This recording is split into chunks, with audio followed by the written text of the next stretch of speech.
안녕하세요. 2학기 첫 수업은 온라인 강의로 시작하겠습니다.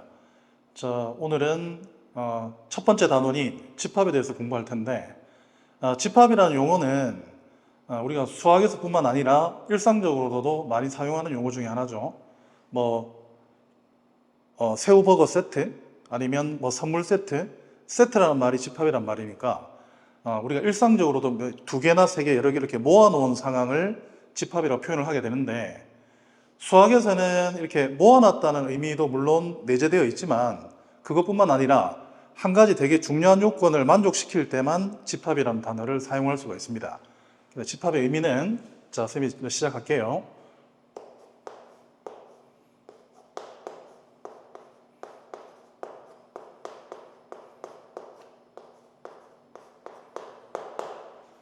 자, 수학에서 말하는 집합은 그 대상이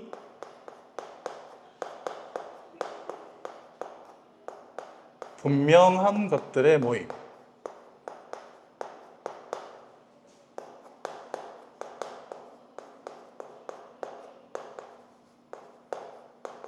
을 집합이라고 분명히 얘기합니다. 자, 여기서 여러분들이 집중해서 딱 봐야 되는 부분은 분명하다는 얘기, 모아놨다는 개념보다 수학에서 말하는 집합이 되는 요건은 그 대상이 분명한 것들을 모아야지 집합이 된다는 거. 예를 들어서 지금 우리 반에 선생님이 잘생긴 남학생들의 모임이라는 말로 한번 시작을 해본다면, 예를 들어 앞에 있는 기담이나 그 뒤에 있는 민수, 민욱이, 초은이 이렇게 모아놓고 이건 분명히 잘생긴 남학생들의 모임이야 하고 얘기했을 때, 그럼 과연 이걸 집합이라고 말을 할 수 있느냐? 여러 개 모아놨으니까 집합이 되느냐? 그렇진 않다는 거죠. 왜냐하면 선생님이 볼 때 기담이는 너무 잘생긴 남학생이야, 훌륭해, 이렇게 판단할 수 있지만, 옆에 있던 혜민이가 뭐라고요? 잘생겨요? 이렇게 다른 생각을 할 수 있는 거 아니에요? 그러니까 잘생겼다는 기준 자체가 보는 사람의 관점에 따라 그렇기도 하고 아니기도 하고 기준이 애매모호하잖아요. 그런 것들을 모아놨을 때는 수학에서는 집합이라고 말하지 않는다는 거. 그러니까 예쁘다든지 착한 여학생의 모임, 이런 것들, 이런 기준은 사람들마다 다르기 때문에 그것들을 모아놨다고 집합이라고는 말하지 않는다는 거. 그러면 이제 대표적으로 집합으로 말할 수 있는 것 중에 간단한 예를 하나 들자면 8의 약수의 집합. 그러면 8의 약수는 1, 2, 4, 8이 확실한 거죠. 걔네들을 모아놨을 때는 집합이 된다는 겁니다. 자, 그러면 여기서 여러분들이 이제 조금 고민할 수 있는 상황들, 과연 이게 집합이 되는지 안 되는지 조금 고민할 수 있는 상황들 몇 가지 꺼내본다면,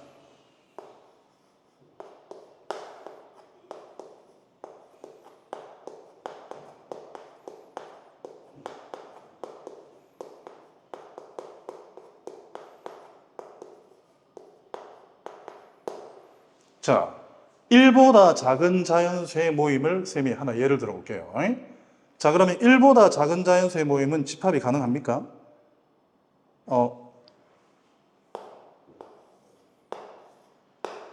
자, 집합이라고 말할 수 있는 이유는 분명히 여러분들이 1보다 작은 자연수가 없잖아요, 하나도. 근데 그걸 모았다고 집합이 되느냐? 분명히 집합이라고 말할 수 있는 요건 중에 가장 중요한 것은 그 대상이 분명해야 된다는 거. 그러니까 얘는 분명히 이 대상으로서의 1보다 작은 자연수는 하나도 없지만 그게 없다는 게 확실하기 때문에 1보다 작은 자연수의 모임은 집합이라고 말을 할 수가 있습니다. 우리가 집합 중에 그 구성 요소가 하나도 없는 것들, 그 하나도 없는 집합을 특별하게 한자에서 빌공자를 써서 공집합이다 이런 말을 써요. 집합의 종류 중에서. 그래서 하나도 없는 것들을 모아놔도 없다는 게 확실하기 때문에 그건 집합이라고 부를 수 있다는 거. 자, 또 하나.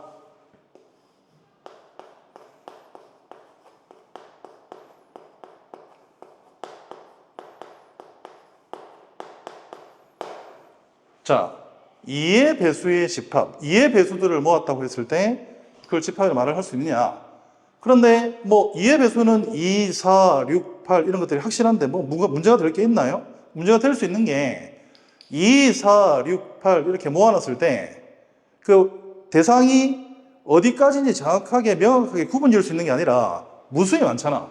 그럼 이 무수히 많은 것들을 다 모을 수 있느냐도 고민스럽고, 그걸 모았다고 쳐도 그걸 집합이라 말할 수 있느냐 고민할 수 있는 사람도 있는데, 2의 배수처럼 무수히 많은 애들을 모아놨을 때도 그건 분명히 집합이 됩니다. 대상이 분명하기 때문에. 내가 그걸 놓고 배수 2의 배수인지 아닌지를 판가름할 수 있죠. 그러면 걔네들도 집합이라 말할 수 있다는 거.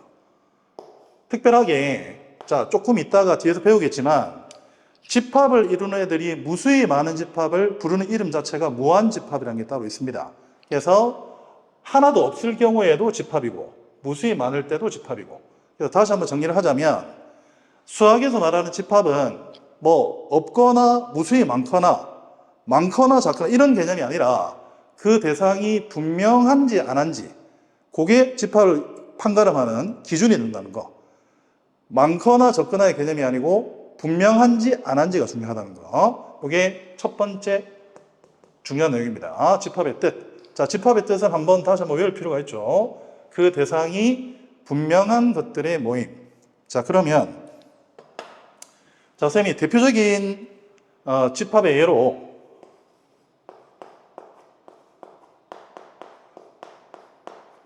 자, 8의 약수의 집합을 가지고 한번 설명해 볼게요. 자, 8의 약수는 분명히 1, 2, 4, 8인 줄 알고 있죠. 자, 그럼 8의 약수를 이렇게 써놓고 이거 8의 약수의 집합이야 라고 하진 않고, 내가 이게 집합임을 나타내는 기호가 지금부터 등장하게 되는데, 자, 집합에서는 여러분들이 조금 신경 써야 되는 부분들이 새로운 용어와 새로운 기호들이 많이 등장하게 되는데, 그 용어의 정확한 뜻과 그 기호들의 정확한 쓰임새들을 정확하게 숙지하는 게 조금 중요한 요소 중에 하나입니다. 자, 그럼 8의 약수가 1, 2, 4, 8인 줄 아는데, 얘네들을 중괄호를 써서 이렇게 딱 모으면 드디어 얘는 내가 집합이라고 말을 할 수가 있게 됩니다. 이걸 8의 약수의 집합인데, 보통 이 8의 약수, 2의 배수처럼 집합의 이름이 좀 길다고 느껴질 때는 보통 알파벳 대문자를 써서 A, P 이렇게 대신할 수 있거든요. 그래서 A는 1, 2, 4, 8 이렇게 표현하면, 이거는 A라는 집합이 바로 원소 1, 2, 4, 8이라는 애를 구성 요소로 가지는 그런 집합이 되는데, 조금 전에 선생님이 원소라는 말을 썼잖아요. 자, 그러면 선생님이 지금 원소라는 말에 대해서 다시 한번 설명해 볼게. 자, 지금 집합 A는 1, 2, 4, 8이라는 구성 요소들이 있는데, 이 집합을 이루고 있는 요 하나하나의 것들을 부르는 이름이 우리는 앞으로 원소라고 부를 겁니다. 자, 그럼 원소는 영어에서 엘리멘트라고 쓰기 때문에 영어 이자 이니셜을 쓰거든요. 그래서 1은 분명히 집합 A의 원소가 맞잖아. 그걸 기호로 쓸 때는 1은 집합 A의, 집합적으로 입을 벌리면서 이자 모양 동그랗게 이렇게 기호를 쓰고, 읽을 때는 1은 집합 A의 원소이다, 혹은 1은 집합 A에 속한다라고 읽습니다. 다시 한번, 1은 집합 A의 원소이다, 혹은 1은 집합 A에 속한다라고 읽고, 그런데 지금 집합 A의 원소 중에 5라는 숫자는 분명히 원소 중에 없죠. 그럼 5는 집합 A의 원소가 아니다라고도 표현할 수 있어야 되겠지? 그거는 5는 집합 A의 원소가 아니다, 혹은 5는 집합 A에 속하지 않는다라고 읽으면 됩니다. 다시 한번, 1은 집합 A의 원소이다, 1은 집합 A에 속한다, 5는 집합 A의 원소가 아니다, 5는 집합 A에 속하지 않는다. 자, 그러면 오늘 첫 시간에 첫 번째 내용이 집합의 정확한 뜻과 집합을 이루고 있는 하나하나의 것들을 이 집합의 원소라고 부르고, 원소라는 기호는 왼쪽 편에 원소를 쓰고 오른쪽에는 그 원소가 속해 있는 집합의 이름을 써주고 이자 모양으로 원소 기호를 표현한다. 자, 이게 하나입니다. 자, 그러면 선생님이 두 번째 내용 설명할게.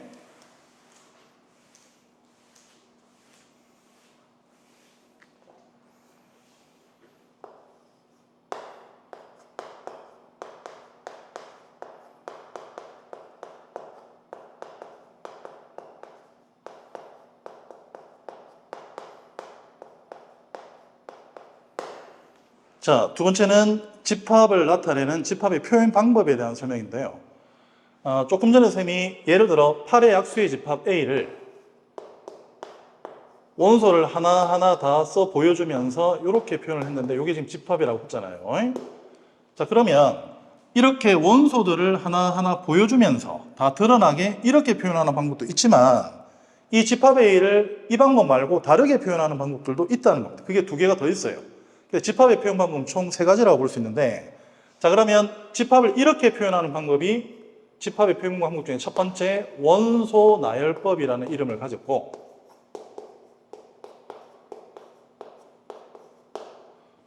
자, 두 번째는 자, 이 원소들이 가지는 공통된 성질이 8의 약수라는 거죠.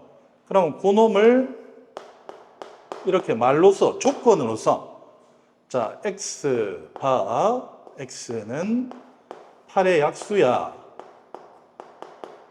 라고 표현해주는 방법을 우리는 조건 제시법이라고 지칭을 합니다.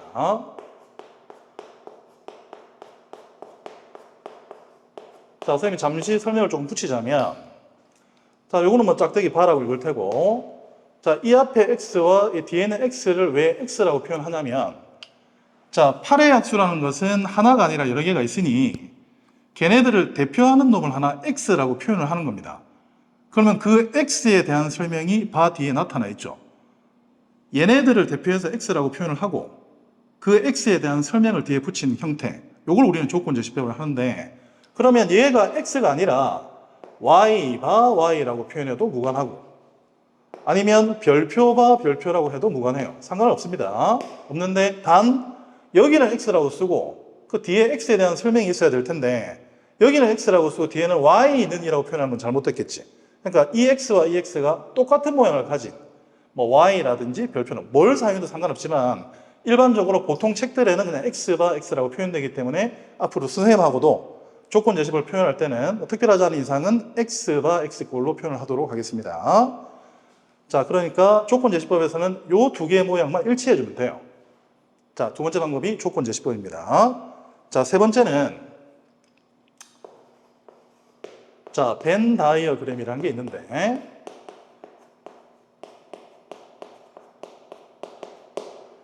자, 벤 다이어그램은 뭐 다이어그램이라는 게 뭐 도표나 도형 이런 걸 말하는 거니까 벤이라는 수학자 이름이고, 자, 벤이라는 수학자가 도표나 도형을 이용해서 집합을 나타내는 방법을 착안한 건데, 자, 이런 겁니다.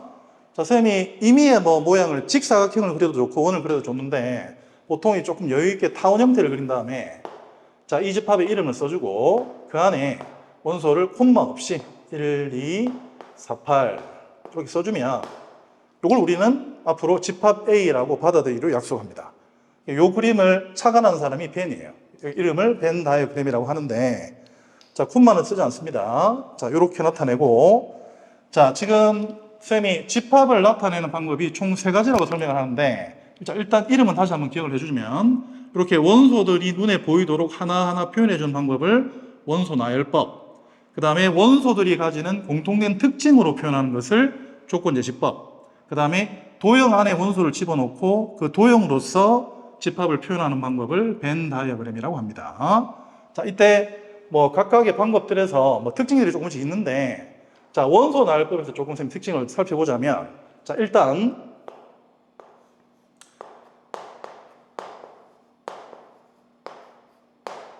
자, 집합 B를 표현하는데 1이라는 원소가 중복돼서 두 번 있는데 얘를 중복해서 한 번만 쓰지 따로따로 두 번을 쓰지는 않습니다.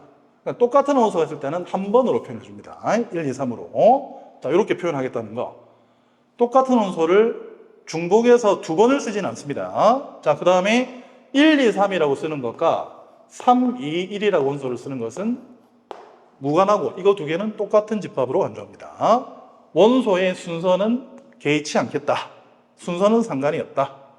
자, 그 다음에 2의 배수의 집합처럼 원소가 무수히 많은 경우나 혹은 1부터 1억까지의 자연수처럼 원소가 무수하진 않지만 되게 많은 경우가 있을 수 있죠. 자, 그런 경우에는 만약 예를 들어 집합 C가 2의 배수의 집합이다. 그때는 집합 C를 원소 나열법으로 표현할 때는 2, 4, 6, 8 뭐 3, 4개 정도를 표현해주고 말줄임표를 이용해서 D에는 무수히 많다 라는 의미를 전달할 수가 있겠죠. 그런데 이번에는 D가 1부터 1억까지의 자연수다 혹은 1부터 1000까지의 자연수다. 1000개를 다 쓸 수는 없겠죠. 자, 그때도 1, 2, 3을 쓰고 가운데 말줄임표를 쓰고 제일 끝에 있는 수가 1000이니까 1000이라는 걸로 마무리를 해주면 1부터 1000까지의 자연수구나. 원소 나열법은 이렇게 표현할 수 있다는 거. 자, 여기 집합을 표현하는 방법 중에서 뭐 원소 나열법에서 조금 주의할 내용 뭐 그런 것들이라고 볼 수 있겠죠. 자, 다시 한번. 자, 집합을 표현하는 방법은 크게 세 가지가 있는데 이름이 원소 나열법, 그 다음에 조건제시법, 그 다음에 벤 다이어그램이 있다. 자, 이렇게. 자, 오늘 두 번째 내용 설명했습니다. 자, 그 다음 오늘 수업 시간에 알아야 되는 마지막 내용 한 가지만 더 설명하고 자, 이제 문제 풀어보도록 할게요.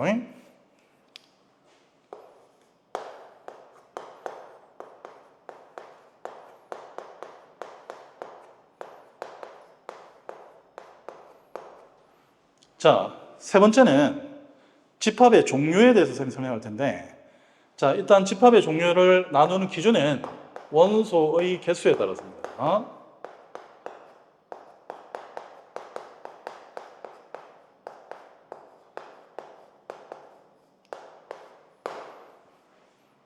자, 8의 약수의 집합처럼 원소의 개수가 한 4개, 5개, 뭐 4개 정도로 이렇게 유한계로 되는 집합을 보통 일반적인 집합이라고 봐야 되겠지? 이런 집합을 우리는 유한집합이라고 부릅니다.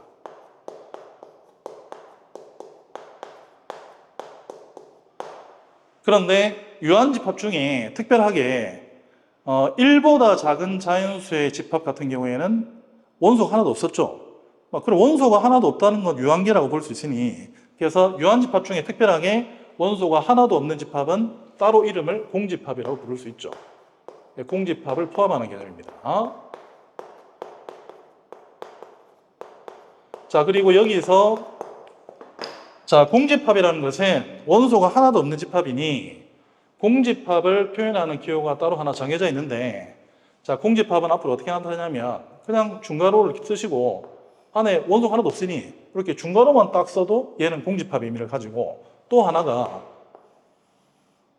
이렇게 쓰고 읽을 때는 파이라고 읽는데 이렇게 쓰는 거와 이렇게 쓰는 게 공집합을 나타내는 기호에 해당하고 단 주의할 것은 여러분들 중에 조금 멋지게 보이려고 얘를 한꺼번에 같이 써서 이렇게 나타내는 것은 얘는 절대 공집합이 아닙니다. 앞으로 중괄호 안에 점이 하나 찍혀있든 뭐라도 하나 들어가 있으면 걔는 원소로 치기 때문에 이 집합은 공집합이라는 원소를 하나 가진 집합이지 절대 공집합이 아니에요. 그러니까 절대로 이렇게 쓰면 안 되고 공집합은 이렇게 표현하거나 이렇게 파이로 표현하거나 둘 중에 하나입니다. 이렇게 같이 쓰는 거는 원소를 하나 가진 집합이라는 거 주의해야 됩니다. 자, 그 다음 자, 두 번째 2의 배수의 집합처럼 원소의 개수가 무한계로 많을 수도 있죠. 자, 그런 집합은 무한집합이라고 부르고 자, 무한집합은 아까 쌤이 원소 나열법에서 조금 거론한 바가 있는데 그 무수히 많은 원소를 다 쓸 수는 없으니 말줄임표를 이용해서 땡땡땡으로 원소를 생략해주는 그런 과정을 거치는 방법밖에 없죠. 그래서 무한집합은 원소의 개수가 무한계의 집합이라는 거. 자, 그럼 여기서 자, 그러면 무한집합은 원소의 개수를 셀 수는 없지만 유한집합은 유한계니까 원소가 몇 개인지는 셀 수가 있죠. 자, 그래서 만약 8의 약수의 집합을 A라고 하고 A가 1, 2, 4, 8이라는 4개의 원소를 가진 집합이라고 볼 때 자, 세 번째 내용은 선생님이 기호에 관한 설명입니다. 자, 이 집합의 원소가 4개라는 기호를 앞으로 어떻게 사용할 거냐면 집합 A에 소괄호를 치주고 앞에 넘버의 약자 n을 쓰고 na는 4다라고 얘기를 하면 얘는 집합 A의 원소의 개수는 4개다라고 이해를 할 수가 있다는 말입니다. 그래서 유한집합인 경우에는 집합의 원소의 개수를 표현하는 방법이 따로 정해져 있습니다. 이렇게 다시 한번 집합 이름 쓰고 소괄호를 하고 앞에 n을 써서 집합 A의 원소의 개수는 4개입니다 라고 인지를 한다 그 말이에요. 자, 지금 여러분들은 집합의 종류를 원소의 개수에 따라 분류한 유한집합, 무한집합 그리고 특별하게 유한집합 중에 원소가 하나도 없는 집합도 분명히 집합이라고 얘기를 했고 그 원소가 하나도 없는 집합을 공집합이라고 부르면서 기호로는 이렇게 표현한다는 거. 자, 집합의 종류입니다. 자, 그러면 자, 여러분들은 오늘 쌤하고 집합에 알아야 되는 것들 세 가지에 대해서 설명을 했는데, 첫 번째 다시 한번 집합의 뜻, 그 대상이 분명한 것들의 모임, 그리고 집합을 구성하고 있는 하나하나의 것들, 원소라고 부르죠. 그 다음에 원소는 기호로 예를 들어 1이 집합 A의 원소면 1은 집합 A의 원소이다, 혹은 1은 집합 A에 속한다라고 읽는 거예요. 자, 집합의 뜻과 원소. 자, 두 번째는 집합을 나타내는 방법이 보통은 원소 나열법으로 원소를 하나하나 보여주지만, 그 원소들이 가지는 공통된 특징을 이용해서, 공통된 성질이죠. 성질을 이용해서 조건 제시법이라는 방법으로 집합을 나타내기도 하고, 그리고 마지막이 도형 안에 원소를 집어넣고, 자, 얘는 집합이야 라고 알려주는 벤 다이어그램이라는 방법도 있다는 거. 자, 그리고 마지막 세 번째 내용이 원소의 개수가 뭐 한 100개라도 정해져 있는지, 아니면 원소의 개수가 무수히 많은지에 따라 집합의 종류를 유한집합과 무한집합으로 구분하고, 유한집합 중에 특별하게 원소의 개수가 하나도 없는 집합을 공집합이라고 부른다는 거. 그리고 유한집합의 원소의 개수가 몇 개인지를 표현하는 방법은 NA 혹은 NB 집합의 이름을 통해서 앞에 N을 붙여서 원소의 개수를 표현하기도 하는데, 여기서 하나 선생님하고 자, 여기서 주의할 문제 하나만 조금 설명하고, 자, 이제 책에 있는 문제를 같이 한번 풀어보도록 하겠습니다.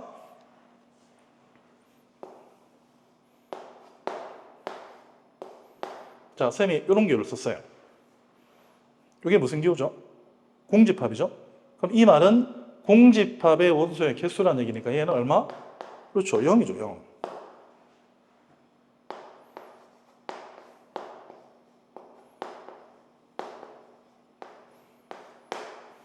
자, 역시 n이니까 이 집합에 가진 원소의 개수니까 하나, 둘, 세 개, 3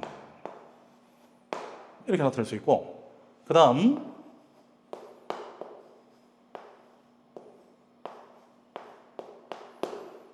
자, 얘를 알고 싶다. 근데 분명히 얘기하는데 소괄호 안에 들어가 있는 놈이 집합이고 그 집합의 원소의 개수라는 뜻인데, 얘는 분명히 공집합이 아니라 요 중괄호원의 요 공집합이라는 하나의 원소를 가지고 있는 집합이죠. 그러면 원소가 한 개 있죠. 얘는 분명히 1이라는 거. 0이 아닙니다. 조심하세요. 자, 그래서 n이라는 기호를 써서 유한집합의 원소의 개수를 표현할 수 있다는 거.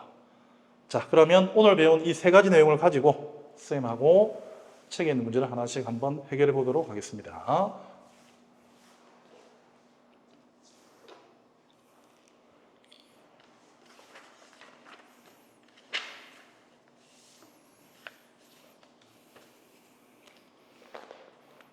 자, 현장에서는 선생님이 12쪽에 있는 개념원리 익히기를 푸는 시간을 선생님이 좀 줄 겁니다. 자, 지금은 선생님 녹화 중이니까, 자, 녹화 중일 때는 선생님이 13쪽에 있는 필수예제 1번을 바로 풀이하는 식으로 진행을 할게요. 자, 필수예제 1번 봅니다. 자, 먼저 다음 중 집합인 것을 모두 골라라. 정답은 두 개 있다 그랬네. 자, 집합은 다시 한번 얘기하지만 뭐 많고 좋고 여러 개를 모아놨다는 개념보다는 그 대상이 분명한 것들을 모아놨을 때 집합이라 한다는 거. 자, 1번 봅니다. 우리 반에서 키가 작은 학생들의 모임이죠. 키가 작다는 걸 도대체 기준을 뭘로 잡을 건지, 170보다 작으면 작은 건지, 뭐 150보다 작아야 작은 건지 기준을 알 수 없는 거죠. 이런 경우에는 집합이 안 됩니다. 자, 1번은 집합이 안 되고, 2번에 예쁜 여학생들의 모임도 보는 관점에 따라 뭐 예쁠 수도 있고 안 예쁠 수도 있고 기준이 애매모호하잖아요. 이런 것들은 집합이 되지 않죠. 3번, 우리 학교에서, 여러분들이 다니고 있는 학교에서 혈액형이 B형인 학생들, 학생들이 지나가는데 혈액형 뭐야? 하고 물어서 B형인지 A형인지 판가름할 수 있다는 거죠. 그러면 걔네들을 모으면 대상이 확실한 거니까 집합이 되겠지. 3번은 집합입니다. 4번에 키가 170에 가까운 사람들의 모임. 170에 가깝다는 말은 170.1이 돼야 된다는 건지 175까지도 봐줄 수 있다는 건지, 그것도 기준이 애매모호하잖아요. 그래서 170에 가깝다라는 말은 의미가 기준이 애매모호하기 때문에 4번도 집합은 안 됩니다. 5번, 3보다 크고 10보다 작은 자연수의 모임이면 자연수 중에 3보다 큰 수는 4부터 출발하겠지. 그렇지? 그러면 10보다 작으니까 9까지 가겠네. 그러면 얘네들을 모았으니까 집합이 되죠. 정답은 3번하고 5번이 집합이 되겠네. 자, 다음 필수예제 2번으로 갑니다. 30 이하의 5의 배수의 집합을 A라고 할 때 다음 중 옳지 않은 것은 이네. 자, 그러면 집합 A가, 자, 이런 문제는 원소 나열법으로 집합 자체를 만들어 놓고 눈으로 바라보면서 푸는 게 옳습니다. 자, 30 이하의 5의 배수면, 자, 5부터 출발하겠지. 10. 자, 이렇게 6개의 원소를 가진 집합이 되겠네요. 자, 그럼 얘를 보면서 다음 중 옳지 않은 것. 자, 1번에 4는 집합 A의 원소가 아니죠. 4가 없잖아. 다음 5는 집합 A의 원소가 맞죠. 5는 집합의 원소 맞고 3번에 12는 여기 지금 12가 없죠. 그럼 3번에 12는 집합 A의 원소가 아니다가 옳은데 12는 집합 A의 원소이다라고 했으니 얘는 틀린 답이 되겠네. 3번이 옳지 않은 답입니다. 자, 밑에 확인 체크 두 문제 지금 바로 푸세요.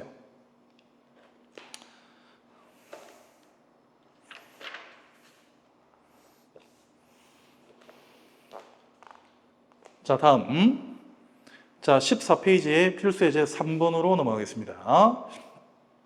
자, 지금 집합의 표현 방법에 대한 건데, 자, 다음 집합에서 원소 나열법으로 나타낸 것은 조건제시법으로, 조건제시법으로 나타낸 것은 원소 나열법으로 나타내시오. 라고 문제가 나왔네. 자, 한번 연습을 해봅시다. 자, 1번. 자, 1, 2, 5, 10이라는 원소 나열법으로 집합을 표현하는 방법이 나왔네. 자, 그런데 이 원소들의 공통된 성질을 보니 1, 2, 50은 전부 10의 약수죠. 그래서 얘를 조건제시법으로 표현하면 x 바 x는 10의 약수라고 표현하면 되겠네. 자, 2번.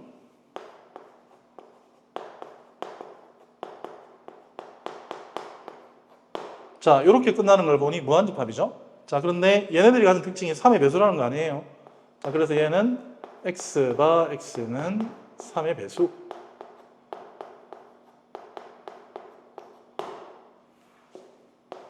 자, 3번. 자, 이번에는 거꾸로 조건제시법으로 표현된 문제인데,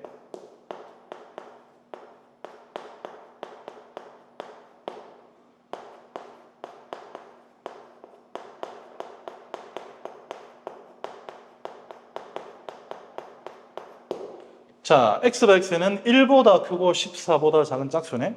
그럼 짝수 중에서 1보다 큰 애는 2부터 출발하겠지. 4. 이것도 좀 많잖아. 말줄임표하고 제일 끝수가 14보다 작으니 12로 끝나는. 자, 이런 집합이 되겠죠. 자, 그래서 3번은 원소의 나열법으로 바꾸면 이렇게. 자, 4번입니다.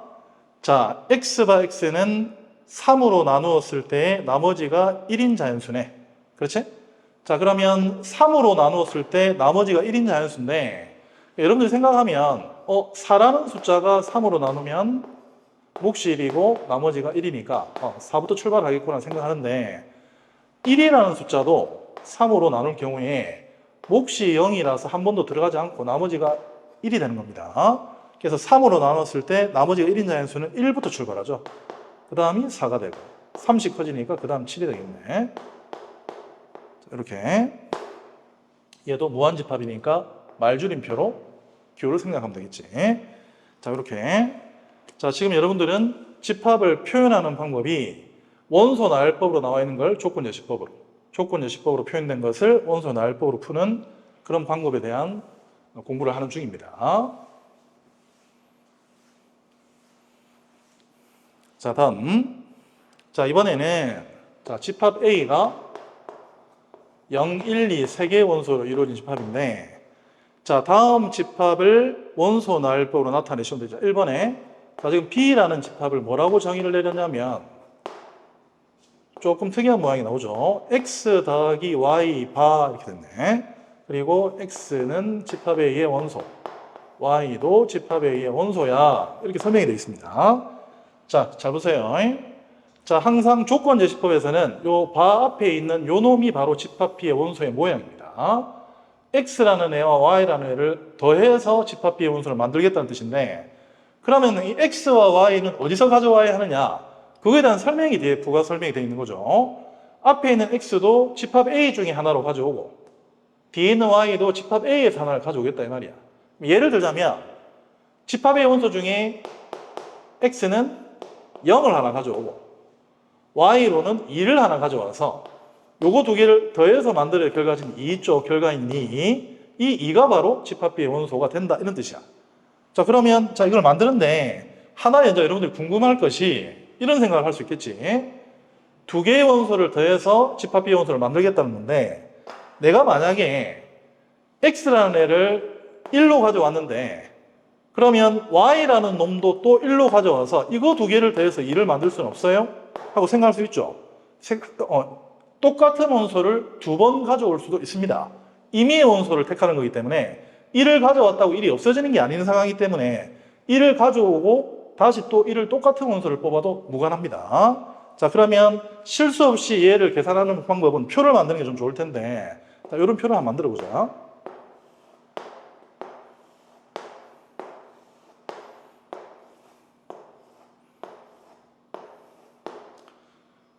자, 선생님이 요 가로줄을 x 원소로 보고 세로줄을 y 원소로 봐서 x 원소는 집합 A 중에 가져오니까 0을 가져올 수도 있고 1, 2를 가져올 수도 있고 y도 0을 가져올 수도 1, 2를 가져올 수도 있고 요거 두 개를 더해서 만들어지는 게 집합 B 원소죠. 자, 그래서 블랭크를 다 채우면 0, 두 개 더하면 1, 두 개 더하면 2, 두 개 더하면 1, 두 개 더하면 2, 두 개 더하면 3, 두 개 더해서 2, 두 개 더해서 3, 두 개 더하면 4. 요 빈칸을 채우고 있는 여기 있죠. 얘네들이 바로 집합 B의 원소인데 걔네들 한번 모아보면 원소 나열법으로, 자, 원소 나열법은 중복된 원소는 두 번 쓰진 않죠. 그럼 0 한 번, 1도 한 번, 2도 한 번, 3 한 번, 4 한 번. 그래서 집합 B는 이런 원소를 가지고 있는 집합이다. 자, 해결됐죠? 자, 이번에는 C 집합 한번 해봅시다.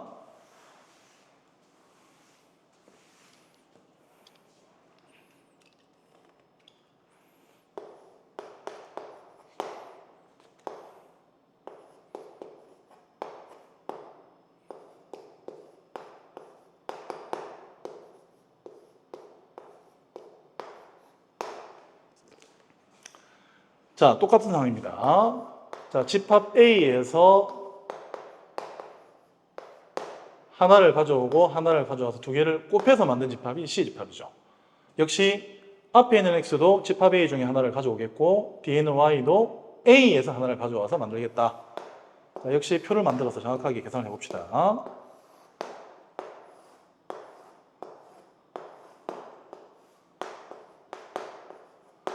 자, x가 될 수 있는 0, 1, 2, y가 될 수 있는 0, 1, 2. 두 수를 곱한 결과가 빈칸을 채우겠지. 0, 0, 0, 0, 0. 자, 1, 2, 4. 자, 그래서 C는 원소를 다 모으면 0, 1, 2, 4, 4개의 원소로 이루어진 집합이 되겠다. 자, 지금 여러분들은 집합을 나타내는 방법 중에 조건 제시법으로 표현된 집합의 원소들을 실제로 구하는 과정을 공부하는 중입니다. 자, 그러면 자, 밑에 있는 확인 체크 세 문제 지금 바로 푸세요. 자, 다음. 자, 필수예제 5번 문제 보세요.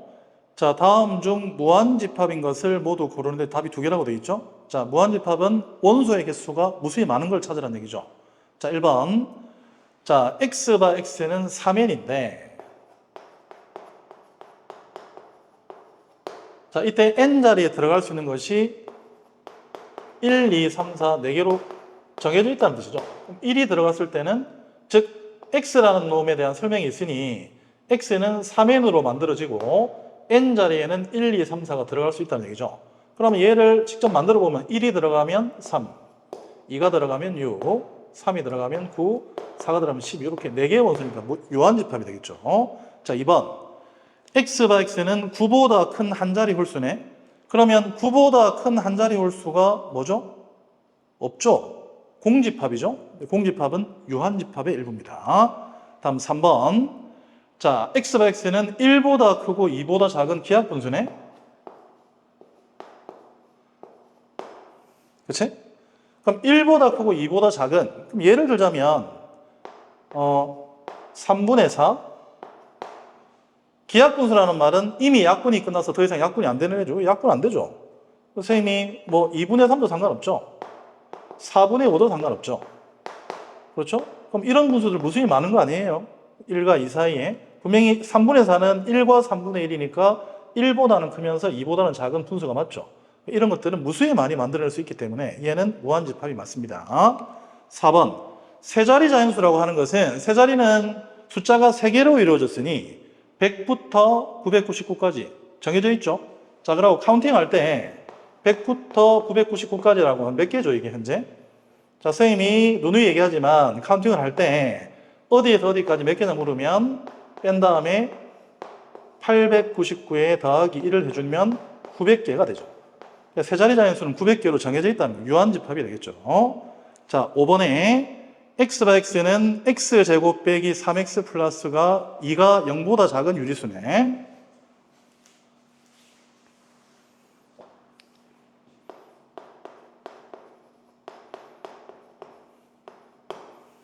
자, 그러면 2차 부등식이니 얘를 인수분해를 하면 그러면 x는 1과 2 사이에 있는 그런 유리수라는 얘기죠. 유리수는 분수를 의미하고 역시 1과 2 사이에는 뭐 1과 2분의 1, 1과 3분의 1, 1과 4분의 1 얼마든지 많이 만들 수 있죠. 무한집합이죠. 그래서 보기 중에 무한집합은 3번과 5번 두 개가 되겠네. 자, 그러면 필수예제 6번입니다. 자, 다음은 중 옳은 것을 찾으란데, 자, 필수예제 6번에 별표하시고, 자, 1번부터 볼게요.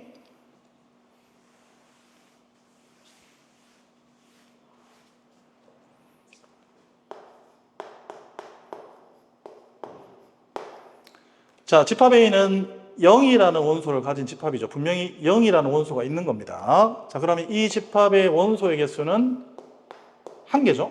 1이라고 해야 되겠죠. 근데 기억은 1번은 NA가 0이라고 했으니 1번은 틀렸습니다. 자, 두 번째 N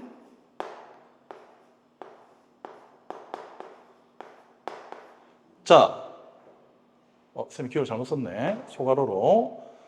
자, N이라는 말은 원소의 개수라는 의미를 담고 있고 요 중괄호 안에 있는 이 두 개의 원소를 가진 집합의 원소의 개수를 말하는 거니까 이 집합의 원소의 개수 두 개잖아. 그럼 이때는 답이 2가 나와야 되는데 여기 1이라고 되어 있죠? 그럼 보기 2번도 잘못된 상황이죠. 다음 3번.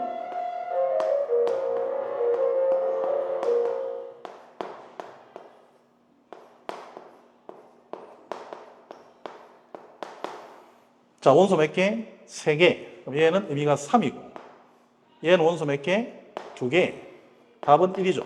혹시 여러분들 중에 0, 1, 2에서 1, 2를 뺐으니 답이 0이 아닌가요? 원소 0이 남았네요. 가 아니라 이 자체는 원소의 개수라는 의미를 가지고 있기 때문에 3개의 원소에서 즉 3에서 2개의 원소인 2를 뺐으니 1개다라는 말이 옳다 그 말이야. 그럼 정답은 3번이 맞겠네요. 자, 4번에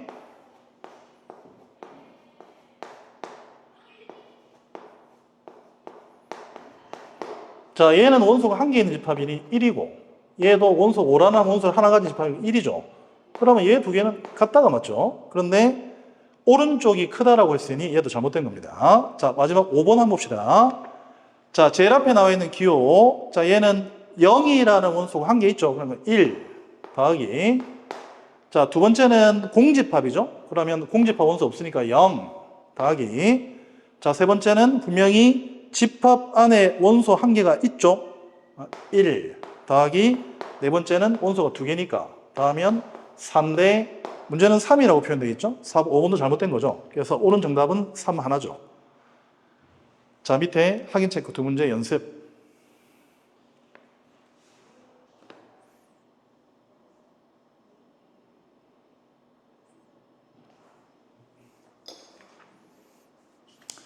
자, 오늘 첫 수업은 자, 온라인으로 수업을 진행했는데요. 자, 뭐 내용은 몇 가지, 한 집합에 대한 3가지 내용을 설명했고 첫 수업을 온라인으로 수업을 진행하게 돼서 조금 쌤이 미안한 감이 있는데 빨리 회복해서 예전처럼 오프라인으로 여러분들한테 정확하고 명확하게 수업을 전달할 수 있도록 빨리 회복하도록 노력하겠습니다. 자, 잠시 후에 두 번째 강의에서 만나겠습니다. 수고하셨습니다.